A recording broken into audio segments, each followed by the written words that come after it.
Hello mga kachika!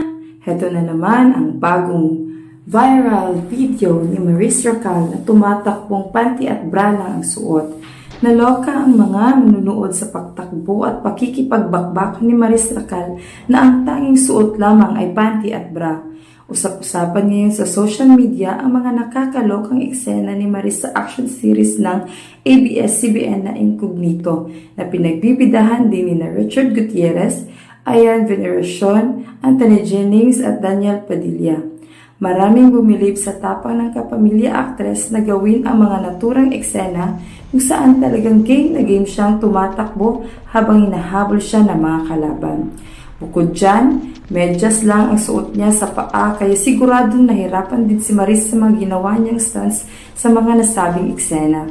Pero worth it naman ang hirap at sakripisyo ng aktres dahil talagang patok na patok ito sa viewers.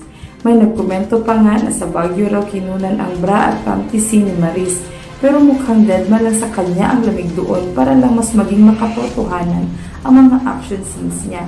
In fairness, mukhang nakalimutan na nga agad ng madlang people ang cheating scandal na kinasangkutan nila ng leading man niya sa Incognito na si Anthony Jennings. Mas pinag-uusapan na kasi ngayon ang tambalan nila ni Anthony sa Incognito.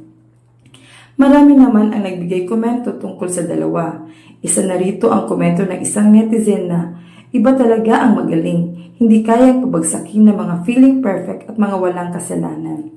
Good job Maris and Anthony. At isa pa doon, walang pakialam ang mga tao sa personal life ni Maris. Karamihan sa nanunood ng Incognito nakatutok sa talent nila na ang gagaling talaga.